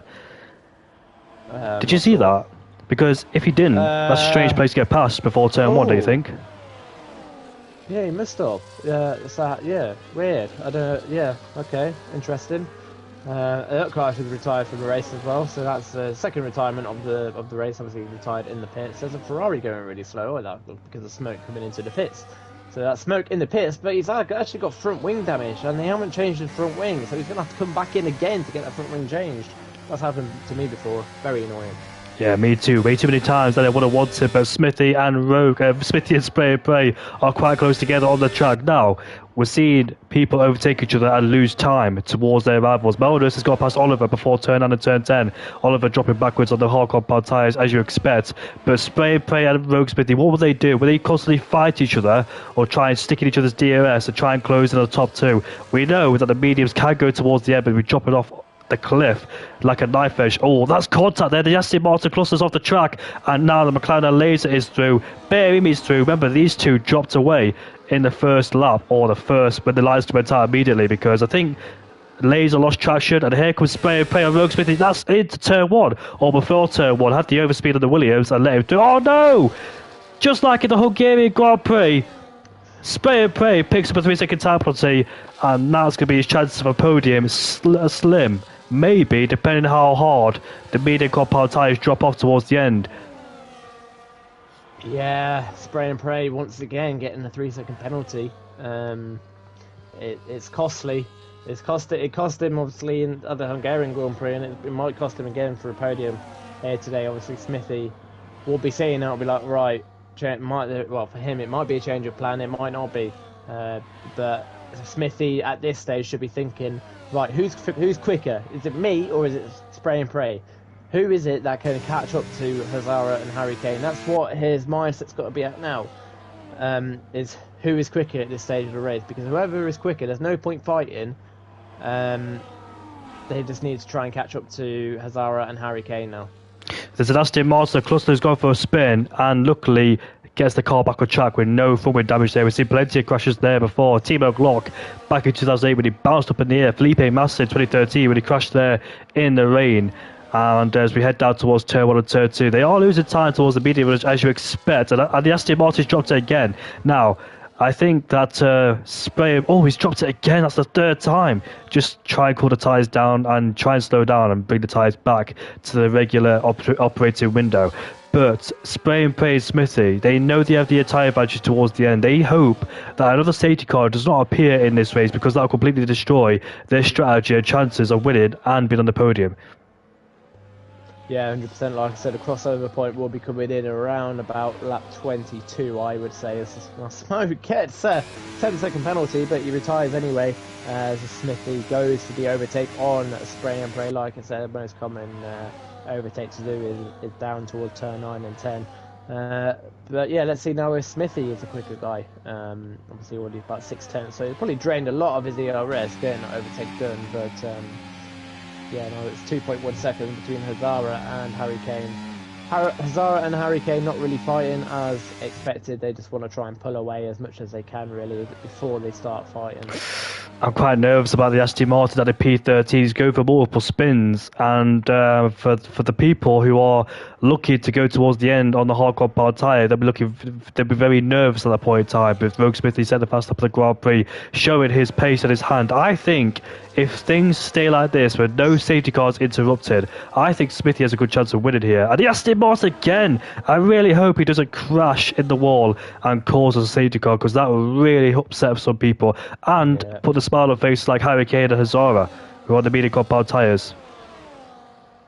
Yeah, he's on new medium compound tyres as well, so I don't really know. Unless he's got rear wing damage, that's the only thing I can suggest why he's spinning this much. Is that because he's got rear wing damage. So obviously, when you get rear wing damage, it's very, very hard for traction, and he's slowing right down now. Yeah, he has. I know exactly what that is. He's got red rear wing damage. No, he's spinning every single corner. Yeah, he's got rear wing damage. That's the issue there. I don't know what to say about that one, to be honest, because when you have rear wing damage, I dare say you got to retire the pit lane because you're going to destroy people's races. And I know you want to continue and see what happens, but when you have rear wing damage, there's literally no point because you've got high speed corners like turn 7, turn 9 and turn 10, and fast corners like turn 12, and heavy traction zones as well like turn 13 and 14. You just can't do anything about it. You might as well retire and give up because there's literally nothing you can do. So in my opinion, I'm not really happy about this safety car. I'm not biased towards anybody, but in terms of racing, I want to see a good battle towards the end. Now he's retired in the pit lane. He's retired. Yeah. As soon as I saw that how he lost the car at turn 9, it was like, yeah, he's got rear wing damage, especially when he was spinning a lot of the time as well. He was like, it must be the only option it could be is rear wing damage, and like I said, it is. But yeah, he has retired. There's not much else he can do because as soon as you get red rear wing damage, which looked like he did, it's game over for you. You might as well retire. And it's not. I don't know exactly what happened. I think unless someone hit the back of him, and then he got rear wing damage, and then he hit the wall on the rear again, which made it worse. I don't know.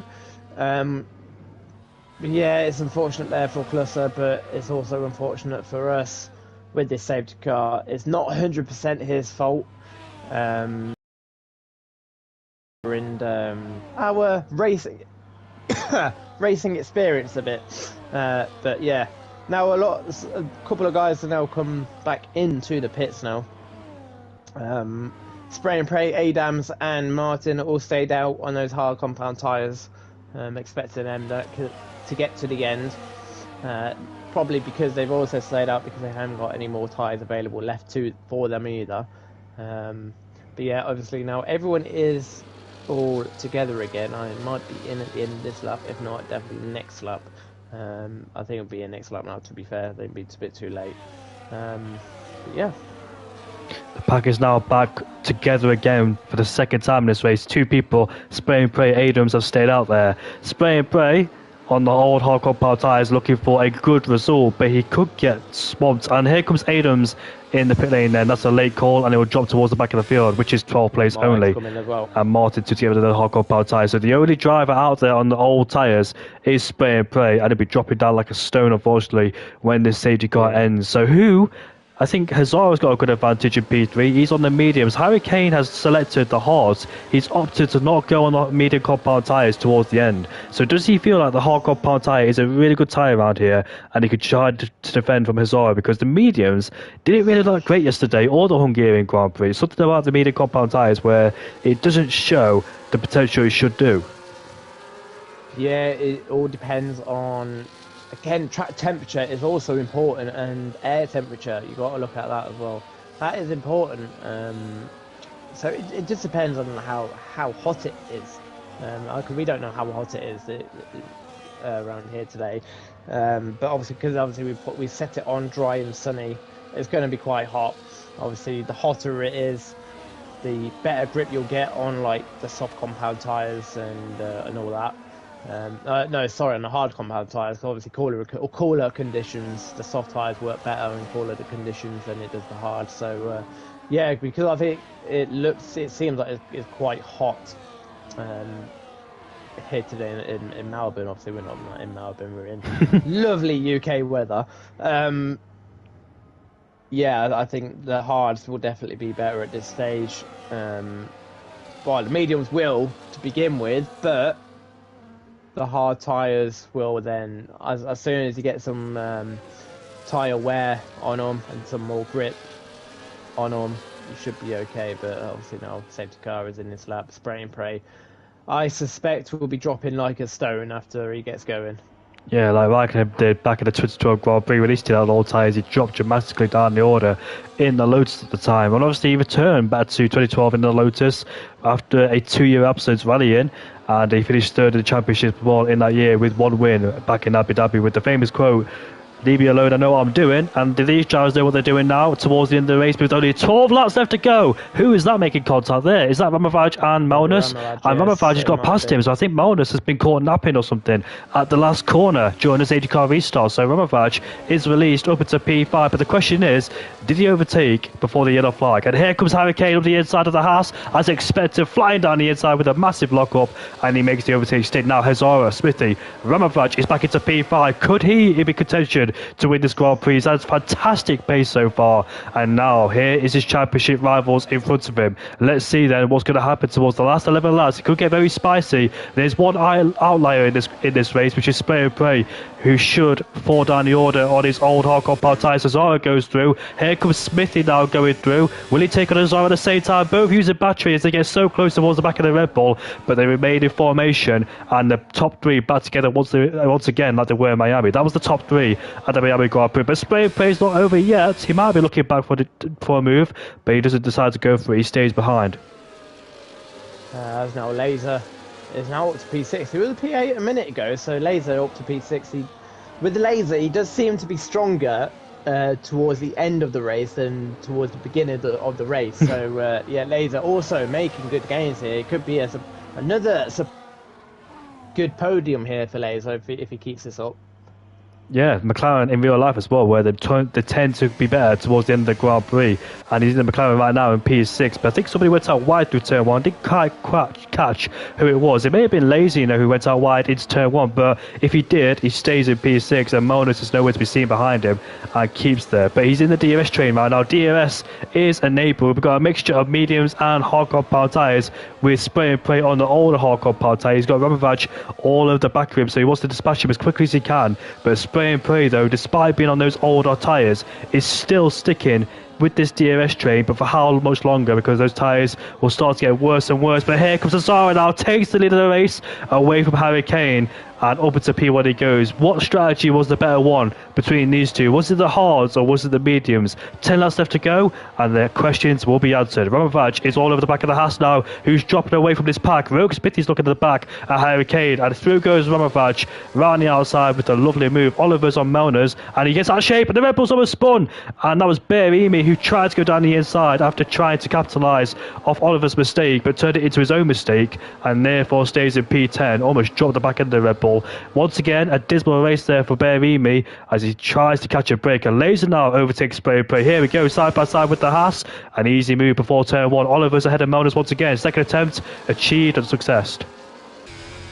Almost did, because he almost dropped it at turn 1. Look at that, Owen, look at that, he's got left front end plate damage.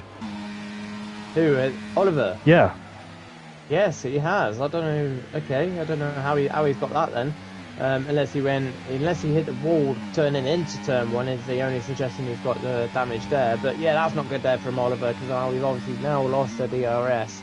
So Melners will be all over the back of him at the moment. So top 5.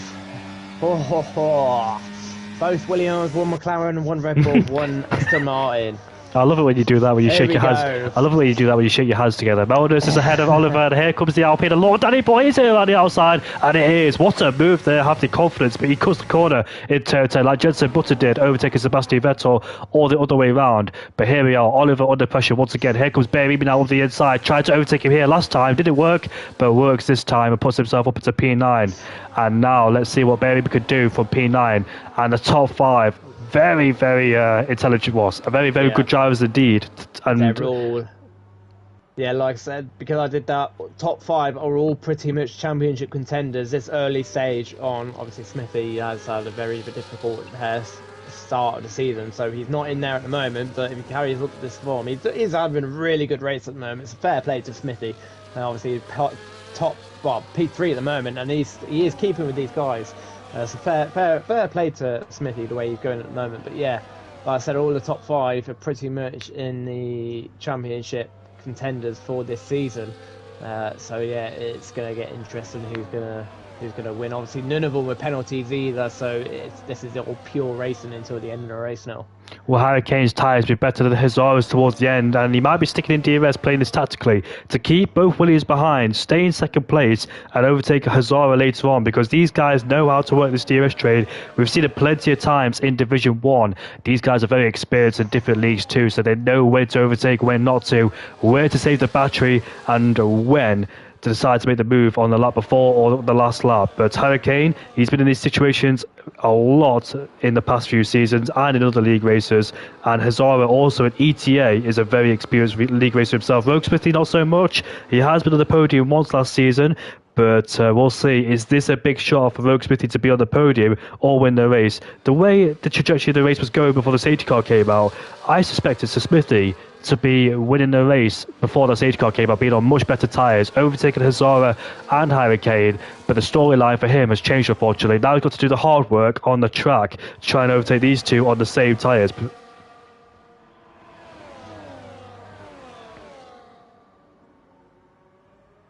As we head now towards turn 7, we go. DRS enabled for Hurricane. He's quite close to the back of Hazara. What Hazara's got to watch out for, what Hurricane's got to watch out for, is when he stays behind Hazara, he's got to watch out for Rogue Smithy, because Rogue Smithy will be using his battery. He hasn't even opened DRS. Harry Kane has not even opened his DRS, so he is more than happy to stay behind Hazara until pretty much the final lap, until obviously when everything gets a bit feisty, obviously, on that final lap. Now he's opened the DRS, but yeah, Harry Kane didn't even open that DRS there, going down towards turn 9 and 10, so interesting tactics by him.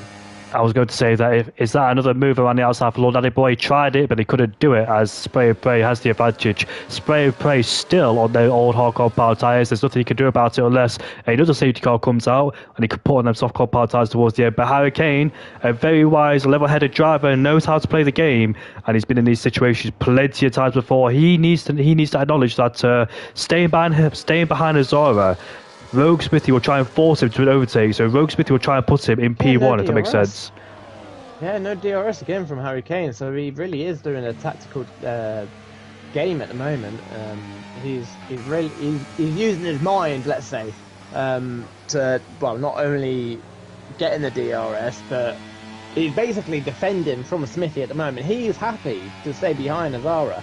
Obviously, with the dirty air, his tyres will also wear, but he also knows. What was Hazara's, I don't know what happened there, but Hazara's tyres is on a different compound to him. He has opened the DRS for this time. Oh, what is going on? Now he's left. Oh dear. He's gone. Hazara glitched. Oh no! So he's left the session. So he's out of this. Well, of this race now. Let's say for the win, but definitely unless he can get him really quickly. But yeah, now it's all. Well, now it's 1 down, 4 to go. Another opportunity has been thrown Harry Kane's way, but the problem is Smithy's right behind him. They're both on the same tyre strategy. Rogue Smithy could see what Harry Kane's been doing. Will he do the same to him as Harry Kane's done the same to Rogue Smithy? We'll see, because the DRS really helps if staying in second place. So what's happened there? Oh no! Hazara. Why is his AI pitted him? It's not even his fault. Yeah, it's not even his fault. That's the most annoying thing. Because if he is going to get back into the session, he's going to load in and be like, why the hell am I 15 seconds down from the rest of the grid? And then he'll realise I'm on new tyres. That's a shame. That's really frustrating for Hazara. The AI is pulling in a Ferrari strategy when the tyres clearly go towards the end, and that's him for a podium or a win gone, and that'll be detrimental for his championship. However, the man sitting pretty in P1 in the championship is licking his lips, seeing that Hazara is down in P12. He's on the podium. It could be a double Williams podium, and that'll definitely help him. This is the highest we've seen Williams so far this season, both of them together, like MDJ and Smithy was back then. And Spray and Pray re-overtakes Danny Boy as those two continue to scrap it out. And here comes Berimi, and Rogue Smithy's right up back at Harry Kane, but he does not go for the move. Which one of these four will win the Grand Prix? Laser is looking for his third podium in a row, but this is going to be a very hard battle. Him sitting in P4 in a big DRS train like this, it'll be hard to make his way through forward. He's lost in his DRS train, and the guys having DRS ahead, he'll essentially carry the same speed down the straight, and it'll be much more difficult to overtake. Yeah, with Laser as well, he'll be getting a bit frustrated because he knows that right ahead of him is Ramovaj, his championship rival, obviously Ramovaj, championship leader as well. So Laser will really want to be finishing ahead of him today as well, but I can see that Laser was trying to get some moves done on Ramovaj. Well, trying to put Ramovaj off a bit, but at the moment nothing's really working for Laser. He's just stuck in the DRS train. Look, it is a 4-car way battle for the lead, but when you're fourth, it's difficult to even overtake because obviously everyone ahead of you has got DRS, so you can't really overtake really. But here comes Smithy now. Now into first place. I think it's the first time for this race as well for him. Rogue Smithy now obviously taking a raid. Takes the lead of the race, and how would this pan out now with 4 laps left to go? Harry Kane has the DRS at the back, but Ramovaj using the advantage with Harry Kane having no DRS, going to go wheel to wheel, but he almost lost the car, makes contact with the side pod of Harry Kane. That could have been detrimental for both of them spinning out there, but luckily they keep it on the track. And Ramovaj tried to take advantage because when Smithy overtook Harry Kane, Kane did not have the DRS to protect himself against Ramovaj. Therefore, Ramovaj saw that as an opportunity to go through, and if he did, Harry Kane would be stuck behind both Williams, but now he's in the Williams sandwich with the McLaren behind him, and now Smithy's taking the lead of the Grand Prix. Harry Kane will decide when to overtake him.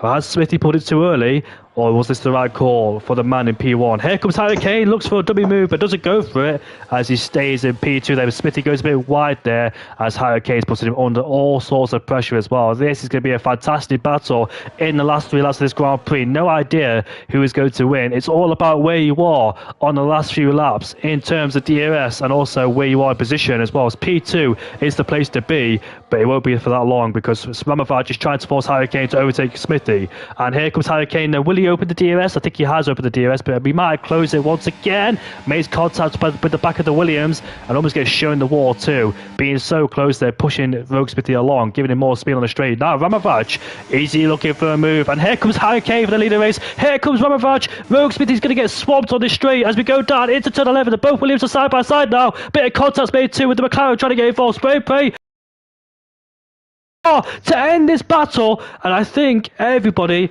might be diving into the pit lane to put on a brand new set of soft pod tyres. No, they stay out. But Laser, when he made the call, no. I think it's too late for that opportunity. Smithy else. But the question is, did he cut the white line? Is that important here? I don't think it is. No, I think he's got away with it. But this is the wrong call from Smithy. Oh, why has he done this? He's just blown away a podium. I think someone... He's just blown away. Oh, that was so close there. Ramovaj almost took out Harry Kane on the safety car, and luckily he didn't. So now Smithy has pitted to lose his race win or podium. Oh, he's just blown that way, and he's gone on 6-lap old medium tyres. Oh, what's he done? This is what he's like, though. Unfortunately, this is what he's like. He doesn't think. Sorry, Smithy, but you don't think properly. Yeah, that's the wrong decision there from Smithy. I mean, if you can prove me wrong now, then fair enough to him. But This is giving me flashbacks, Owen, from I think it's 2 seasons ago in Austria. Somebody was in first and they pitted with about 2-3 laps left to go. Wait, do you remember? Do you remember? No, I don't. I remember someone very similar to that did it. I think it was back in Bahrain. A name called Shadow Lancer. I think he was also leading it, and the late safety car like this. He decided to come in. Oh, he's Rogue Smithy. I've made a mistake. Blown away a chance now of being on the podium. Never know if the guys ahead causing the chaos, but Ramavac started in 16th place into P2. Can he win the race and extend his championship gap over Hazara? And we'll see then if Hurricane can defend from Ramavac. He's got about 1 lap of DRS. Can Hurricane win after a dismal race back in the Belgian Grand Prix? He picked himself up a 10-second time penalty. This could be Laser's 3rd consecutive podium. And if you remember, Laser and Berimi both spun out on lap 1 when the lights went out, and they're back into P3 and P4, so that's a good solid recovery drive despite their issues with front damage and play as well. So I want to talk about Laser and Berimi. So judging by what I saw, I think Laser lost traction, then collected Berimi with him like Kevin Magnussen did in 2014, but he didn't take anybody out with him at the time. He kept it on the track, and I think I saw RB hit the wall in the final corner. That was Melner's. By the way, the RB and Melners has done a solid job so far. I keep forgetting to mention him, but he's winning his own quiet race in P5. He's got Lord Danny Boy right behind him. But yeah, he's winning a super race so far. His highest result, I think, was at the Belgium Grand Prix. What is Smithy doing? He's trying to make a move. He's trying to make a move. Oh, the safety car's in. Sorry about that. I didn't even know. But Smithy's gone off the track there. And he's spun. And he's hit the McLaren too. And he's lost his end plate. I didn't even know the safety car came in. I apologise about that. But anyways, this is a battle for the lead now with Ramavac all over the back of Hurricane. And we'll see the DRS will be opened on the next lap. Rogue Smithy, Hurricane, so will be under massive pressure from the Williams behind him with the DRS detection point. There's 4 DRS zones around here. The question is, where is Ramavac going to strike?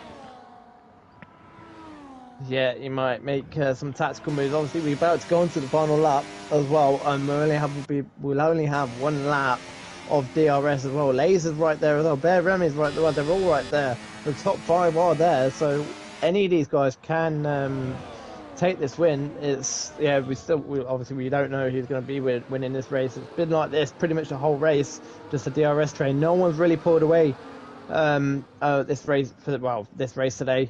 But yeah, now we're going on to the final lap. DRS is enabled, but not for these 2 straights because the detection point is before the final corner. So no DRS on those 2 straights. So Ramavac will have to do it on that 3rd set to that long straight there if he can. But Hurricane's pulled out a 7/10 advantage, so Ramavac needs to be even closer in about 4 or 5 tenths. But Hurricane is pulling away. The gap is about 8 tenths now. Ramavac lost the car out of turn 5 there, almost lost the back end of the car, and that's giving more time towards Hurricane. Hurricane racing like it's a qualifying lap, a 1-lap qualifying lap, which is very important. Berimi is on the back of Laser now. He could take P3 away, and we're about to find out if he can. Here we are now, side by side with the McLaren and the Red Bull. The McLaren is derated. Is Laser about to lose a podium towards the Red Bull? Is it a double Red Bull podium? We're about to find out now. I know it's not, but Berimi though took a weird angle going into turn 9 and turn 10. I think he compromised himself out of turn 9 and turn 10, so he won't set up a move into turn 11. What about Melners right behind? Would he fancy a chance at the Red Bull?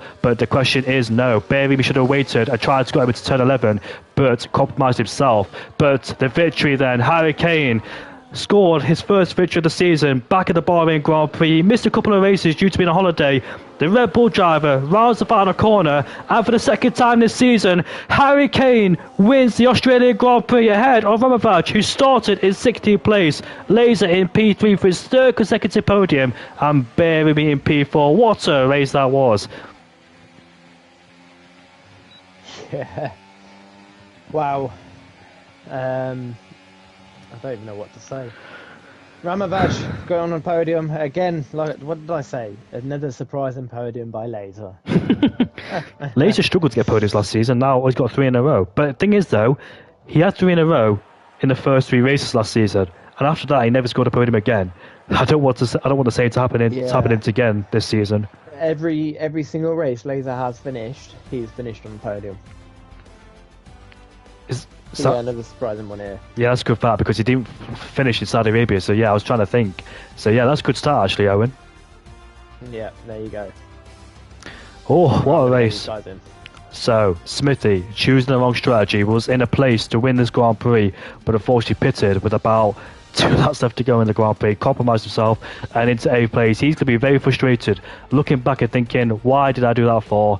But mistakes are made and you learn as you go along, and hopefully he learns this mistake and comes back stronger. He definitely had the pace today to win or be on that podium there. Laser, his heart was in his mouth at the final lap because Bearimi was right behind him, and I thought Bearimi would try to go around the outside, but he made a few corrections on the steering wheel into turn 9 and turn 10, which gave him a really bad exit at turn 10, couldn't get him down into turn 11, and Melnus, a fantastic drive in the RB to finish in P5, another solid result there from the RB driver, scoring some very good decent points indeed to boost his championship, well, to boost him in the championship standings further on, because I think he's 10th place or 9th in the championship. No, he's 9th actually. He might get ahead of Spray and Pray and Smoke, so I think that's P7 for him in the Drivers' Championship, depending if he could get Langfeld too, because Langfeld's not here, and Glock, so Melnus might catapult the order to P6 or P5, depending how many points he's gained on those guys ahead. Are those guys in the party, do you know? I have just invited all 3 of them, so they should be in very soon. We're going to have an interesting conversation with the top 3, and I can't wait to see what their opinions are of this race. Harry Kane has joined the party. Unfortunately, did not win in the finals, but he's won here in Australia, and we're just waiting for, I was going to say Glock, we're waiting for Laser and Ramovaj. Hopefully for Ramovaj he could get the party because he has a few internet connection issues but didn't really suffer in this race. So 2 more to come in the party because we usually go from P3 upwards. We did do P1 downwards last time because I think Lord Alum had a league race, so we had to start with him. And hopefully his league race went well in Imola last night. So Laser, who finished in P3, we'll start with him. So Laser, before we get going, Jamie, I've got to go. So because of that, yeah, very good race today from all 3. It's been obviously all poured away today. But yeah, no, it's been nice with commentating with you again, Jamie. So again, I'll see you next week. See you next week, indeed, mate. Thank you for commentating with me. It's been a pleasure. So now we start with Laser then, with only me asking the questions. So, Laser, mate. An unexpected podium, I dare say, after the first lap. Explain to us what happened in the first lap. Did you make contact with Bearimi, or did you lose the rear of the car and then make contact with Bearimi? I think we sort of came together. I think Remy... Are you right? Yeah, I think Remy lost it and hit me, but it's alright, it's part of racing at the end of the day. Like, it's easy to do. And then, just bad luck, really. And then... ended up well. So. Yeah, despite ending up last, he finished in P3 ahead of Bearimi, and also the guy you made contact with on the first lap was battling you for the podium in P3, so that could have gone wrong either way, but I bet you were very nervous with Bearimi coming at you in the last few laps.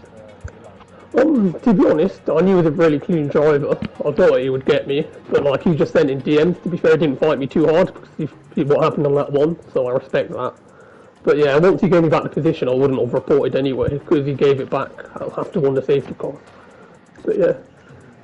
Yeah, I think Bearimi is a very respectful driver. We've seen in the past as well, especially when his teammates with Harry Kane. They're both respectful, so yeah, I appreciate that from Bearimi.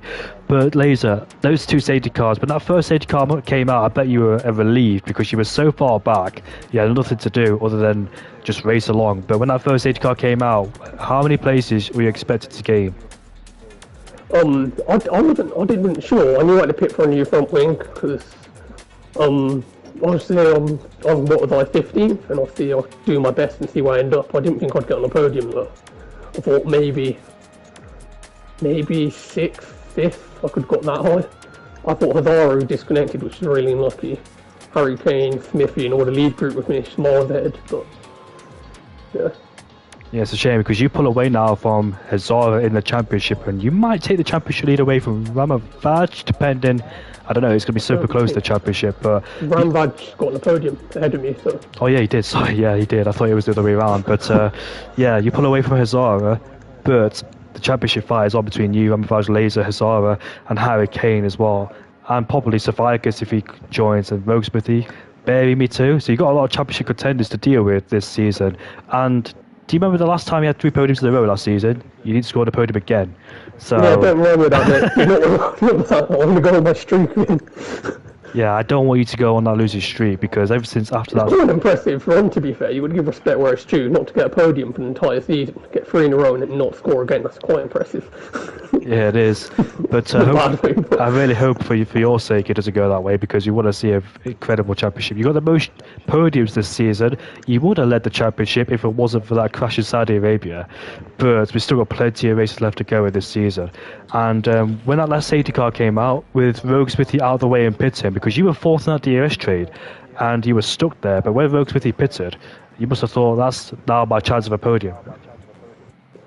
Yeah, sort of, but I also had 100% ERS in that train before the safety car. So I knew if I saw Smith, Ramovich and Harry Kane battling a bit, they would have a little bit less. So I was hoping to try and find a way past at least one of them for the end, but I think in the end the safety car helped me gain the position. I think it would have been difficult to overtake being fourth in the train. And you really started to come alive as well this season with your blistering pace. And we mentioned in qualifying that in the previous races, you've said in the interviews you struggled. And have you finally found some more pace in qualifying? Is it starting to come together now, piece by piece? Truth is, no. Today I did an okay lap, but I'm still lacking in quality pace from where I know my race pace should be. I hope, like, overall. So, I'm working on it. And how are you feeling for the remainder of this season? Because we've got plenty of races left to go, and the championship could go either way to any of you guys, the top, 6 or 7 of the championship? Yeah, go anyway. Before, I also want to give a shout out to Aiden, because in the safety car he could have pitted ahead of me and double stacked us, but he went another lap and then pitted after. Oh. So I want to give a shout out to him, since he was my reserve teammate today, and he also did a good result. So. Yeah, I did see that too when Aiden was pitting one lap later. I thought it was a general mistake, because we don't think that far ahead. At the time I wasn't sure, but then when he pitted next lap I thought, oh, that was really nice. So I'm going to say thanks to him and stuff for that. It's going to be super close between you, McLaren, Williams and Red Bull in the championship, with also Hazara there in the Aston Martin. So there's going to be a big constructors fight in the championship and a big drivers fight too. So are you looking forward to it? Will you feel the pressure coming your way in the next few races? We'll have to see. At the moment, I'm not thinking too much about the championship, to be honest. Like, I'm just thinking about doing the best I can, take race by race. If I was still in this position mid to late season, then I'll think more about the championship. I roughly know who my rivals are, and that's the thing. Oh, thank you very much, Laser. Congratulations on your recovery driving P3. So I didn't mean to laugh, because I saw a picture of Brendan Hartley in the Mercedes suit with long hair. If you look at the recent F1 Instagram, they show drivers with old teams they used to be with. Brendan Hartley was there, but yeah, that's irrelevant. But congratulations on P3, and it's your 3rd podium in a row, and I really hope you keep this up as well, because you need it. And you're a multiple world champion for a reason too, so you've got plenty of experience as well racing with these guys. So congrats on P3. And good luck to the next race in China. Yeah, cheers, mate. Moving on to P2 then. So the man who didn't qualify and we didn't expect to be in this race, the man who started in last place, ends up finishing in P2. Ramafaj, you extend your championship lead over your nearest rival of Laser in P2. So how does that make you feel, mate? Because you had a very solid race today, and I dare say those 2 safety cars helped you, because you were quite far behind when you were in that midfield pack, and the top 4 or 5 was pulling away. So I think the safety car really benefited you today, and you made the use of it too. Yeah, thank you. Actually, yeah, the 2 safety cars really helped me, but it was the key was keeping it clean, trying to get through the field as fast as I could, and then basically the 2nd safety car gave me a chance to catch up to the leaders, even though we were on the mediums and we were really struggling on those mediums, especially at the end of the race. That's why I couldn't really put up a fight against Harry in the end, because I was just feeling like I was skating on ice on those mediums. But yeah, overall really solid. I felt really good. It was really unfortunate with the internet, but luckily I managed to get it just right in the end. So yeah, I'm actually pretty proud of this performance. Yeah, you should be, especially from start of P6 as well, P16, because it's very hard to make your way through the field, especially when you have big DRS trays like that. And those medium compound tyres then. So I didn't expect the mediums to be a very good tyre around it, because usually the hard compound tyres are usually the way to go. I think you had a choice whether to go back on the hard compound tyres or not, because you had the mediums in the mid stint. So do you think the hard compound tyres would have been better for you towards the end to catch Harry Kane and overtake him? Yeah, it would have been, but I actually only had one used set of hards and 2 mediums to use, so that's why I went on the mediums after the second safety car. Yeah, I would have gone on the hards had I had one to spare, you know. Well, a very good result indeed. Oh, sorry. Thank you, mate. Yeah, because when we booted into the game, you can choose tires, and I went for the mediums because I thought that was going to be a better tire. Figuring, in Spa it was a better tire after the safety car, but it wasn't the case really. And also I was trying to stay behind Smithy, who was really unlucky with the safety car in the end. Yeah.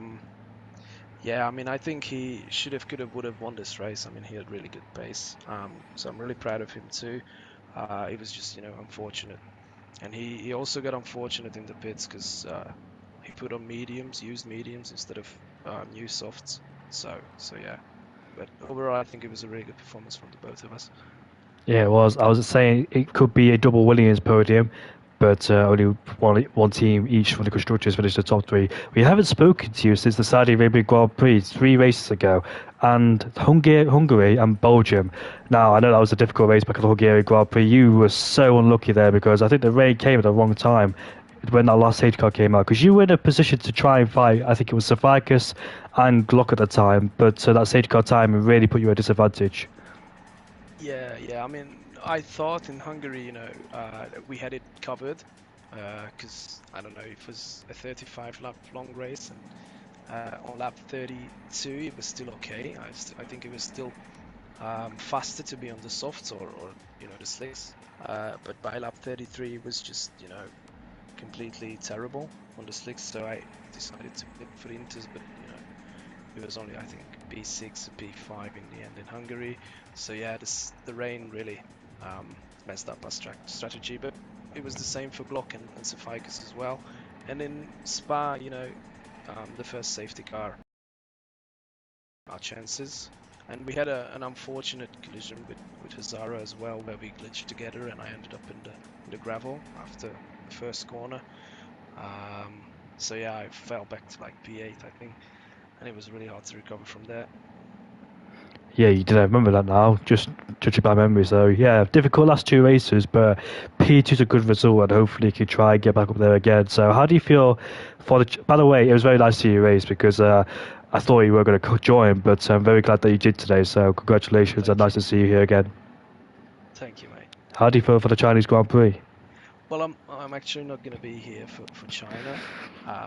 That's 100%. I'm not going to be here, so I wish good luck to the guys, but I'm going to be back the week after that. So that's going to be in Miami. Yeah, not my favorite. Not my favorite, but we'll see. Well, I think your championship lead will be lost by either Laser or Hazara, but yeah, you're trying to fight it back in Miami. So good luck in 2 weeks' time, and we'll see you then, mate. Thank you guys. Now we move on to the race winner, which is OWR Harry Kane. Congratulations, mate. Your first win since the Bahrain Grand Prix. You missed out due to being on holiday in the last 2 races, and also had a difficult race in Spa because you picked up that 10-second tablet, did you? Which put you down in the order. So, yeah, this is your big haul of points since the first race of the season in Bahrain. And how does it feel, mate? Yeah, it feels great. I didn't think I would win after the first safety car, but fortunately I had a great teammate who said that I had to put on 2 hards before the race in the tire selection. That made me win the race. Yeah, that's very interesting because you don't really see that strategy being introduced nowadays. Like when people put on the harder tire strategy, because I think you get 2 soft, 2 medium, and 2 hard. Is that correct, Harry? I think you get 3 soft, 2 medium, and 1 hard. Yeah. But did you say you chose the harder strategy, not the balanced? Yeah, so instead of 2 mediums, I took 2 hards. Ah, so we don't really see that being introduced today. And I dare say, if you chose that balanced strategy on the mediums, do you think that it would have been very hard at the last lap with you and Ramovaj? Yeah, it would be, because I think Ramovaj had like insane straight line speed. Even though I had like ERS on overtake, he would just run past me. So yeah, I was very fortunate, and I think I had very good race pace today. And unfortunate with Azara, who had issues the whole race. Actually, he just lagged out and lagged back in, like every other lap. So yeah, very unfortunate. And also, do you know the first stint before the safety car came out, you had those mini compound tyres, and during that first stint, did you expect the hard runners to come back at you because your medium tyres would have been very old and therefore hanging off the cliff? So, were you just using Hazara as a DRS? Because you're using Hazara wisely as a DRS, and it worked in the end as well. Yeah, actually, the second safety car came out, I was going to pit anyways onto the hards, because my mediums were already dead. So the safety car helped me a lot. Unfortunately, Hazara, it didn't help Hazara. He was on mediums and had only one new medium left. So yeah, but I think I had a bit more pace than Hazara today, at least in the race. I had bad qualifying. I only did a banker, and the rest I either didn't have tires left or invalidated. So yeah.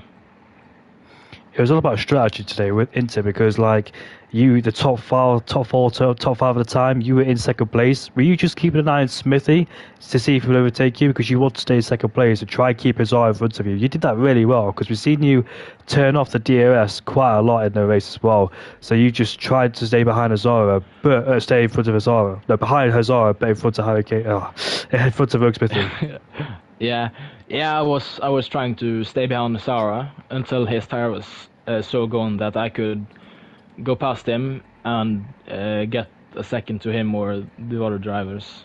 But he disconnected and I didn't get that advantage. So I tried to get Smithy to pass me, but for Ramovaj to stay behind. I did manage to do that, but yeah, he was backing me into Ramovaj in that first sector after he passed me. So I understood that I had to pass him. Yeah, you got a lot of experience in those situations because you've been in those situations before plenty of times as well, so you know what to do, and it's paid off for you in the end. But Matthias, I've got a question. Do you know the medium compound tires are not effective as they used to be anymore? Yeah, they are, but not on this track. This track, they only last like 5 seconds before you lose 1.5 seconds to the hards. So, yeah, usually like in Spa, you have medium tires. That is the best tire, but it's a lot of deg here, and you have the softest compound. So the hards is like the medium in Spa.